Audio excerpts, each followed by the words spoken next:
my creative peeps, and welcome back to my channel for another video. Today we are doing my journal card process that I do as a swap with my pen pal Jenny. So for those of you that don't know, we make cards for each other and using 3 prompts that we send to each other. So this is the one that she made me last time, which I absolutely love. I love the huge number, I love the color she chose, and the background is gorgeous.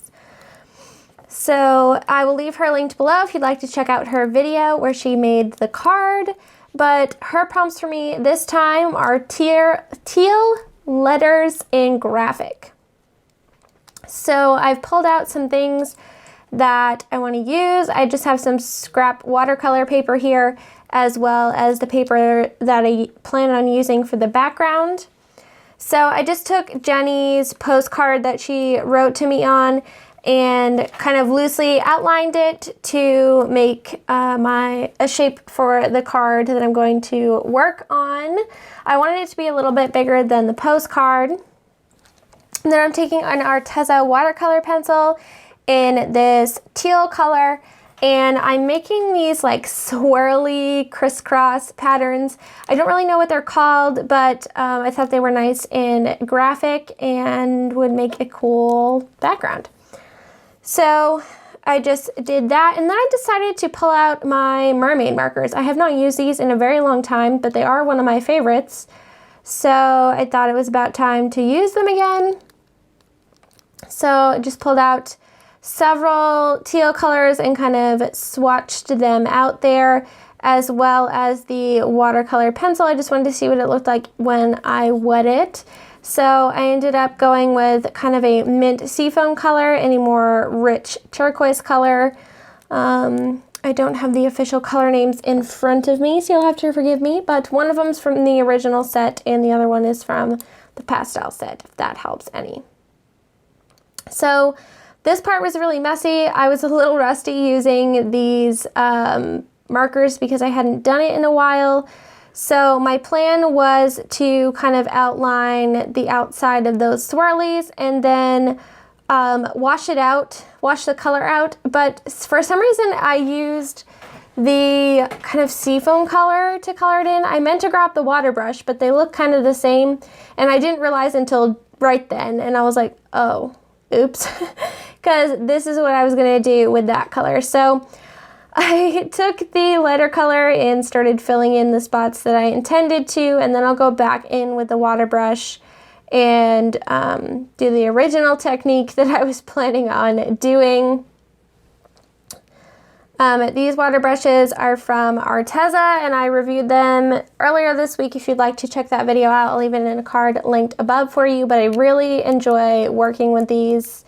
So there I am, just continuing to work on the piece. As I said, I thought I was going to do 2 more little bubbles at the top there to complete the graphic pattern, but I decided against it and just filled the whole thing in. This didn't really come out the way that I was envisioning it would. Normally I don't go into things with the vision so that this doesn't happen. But yeah, it looks nothing like it did in my head, but it still looks pretty cool, so I kept working with it. And just filling in all those little spaces. One of the reasons I really love the mermaid markers is because they are so vibrant. You can totally move the color around and it doesn't even look like it was watered down. It just looks like a lighter version of it, which is cool. And then I wanted to go back in with the watercolor pencil and kind of color the outline a little bit, just to make them pop off the background a little more.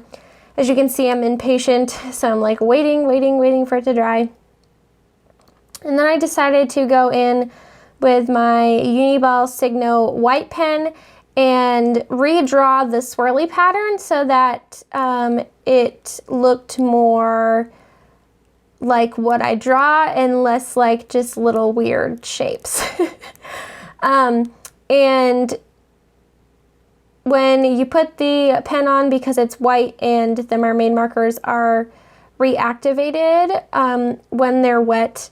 The white does take on a little bit of the color, so that is something to keep in mind, but it just kind of helped it all blend together and give it more of a highlight effect rather than an outline effect, which I really enjoyed. As you can see, I keep scribbling the pen off to the side just to get the teal off and make it white again. Then I'm going in with the color pencil like I talked about because it's dry enough now, and I'm just kind of coloring on the outside of it a little bit. Oh, I picked a different color. I grabbed a polychromos, I suppose. And yeah, just did what I was saying that I would do.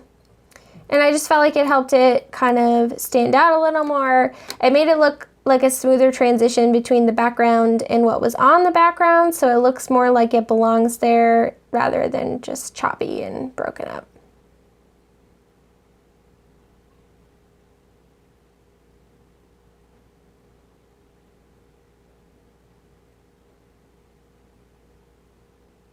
I also decided to add a little bit of a border with this. Using all the different shades of teal makes it really easy to kind of match things together.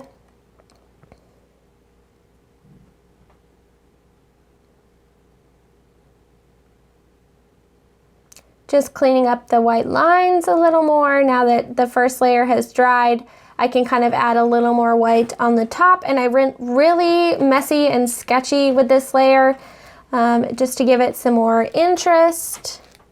And I really like the effect that that gave it.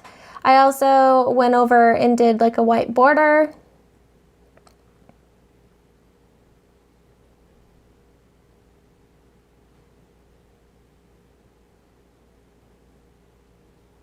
Then I knew that I needed to do her third prompt still, which was letters. So I pulled out my letter sticker folder here, and I was just looking for something that I could use. I thought I wanted to do something big in the center, but I decided to go with a smaller word down in the corner.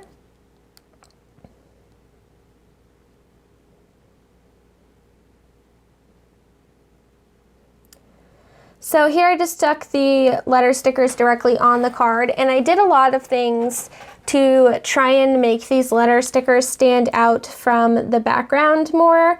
And I end up scratching what I do originally and fixing it, but we'll just continue on. And you can watch me make a mess. So there I put down flow because I just felt like that was how the graphic print in the background, it felt very flowy. So I also feel like, you know, you're in the flow when you're creating, right? So I took my Stabilo pencil in the black color, which is water soluble, and it's crazy black.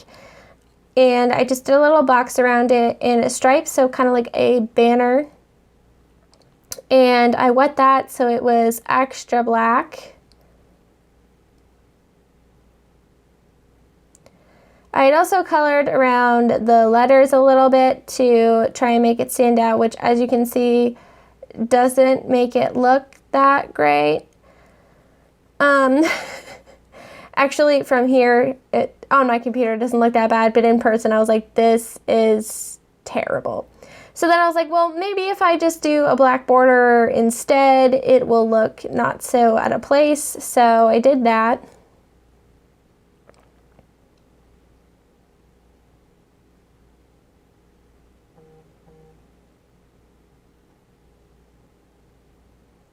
And again, wasn't super happy with it, so I decided to try and go in with some white to lighten it back up and fix it.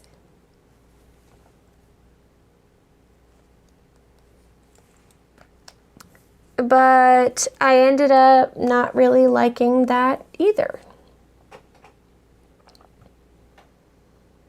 This is a stage where I'm just making a mess.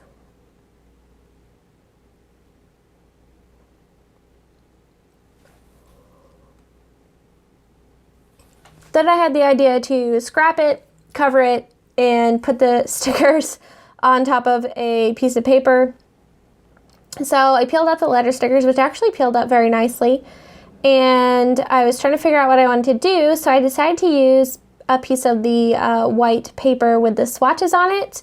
So I just ripped it out into this, you know, wonky, torn paper style, stuck the letter stickers back onto it, and it was about the size of the box, so that was perfect. And then I just took a glue stick and I glued it where the box was, and I like how this looks so much better. I'm so happy that I did that. Off camera, I did touch this up with some splatters and stuff, but I did not record that part because I did it later. But anyway, so on the back, I just put some sticky tape on, and I put on the backing. In hindsight, I should have put adhesive in the center to kind of hold down the middle of the paper more, because it feels kind of weird because the center is not attached, but I hope she can still use it as a journal card and have an enjoyable experience. If not, she can always back it with something else.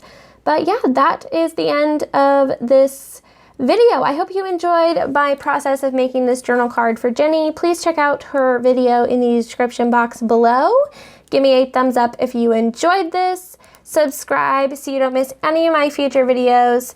Don't forget that this is the last week to sign up for the Patreon tier. I'm running a special offer to celebrate my 1-year anniversary over on Patreon, if you have no idea what I'm talking about. I am going to be offering this limited exclusive sticker, which is a vinyl sticker of the mermaid scale design you see right now.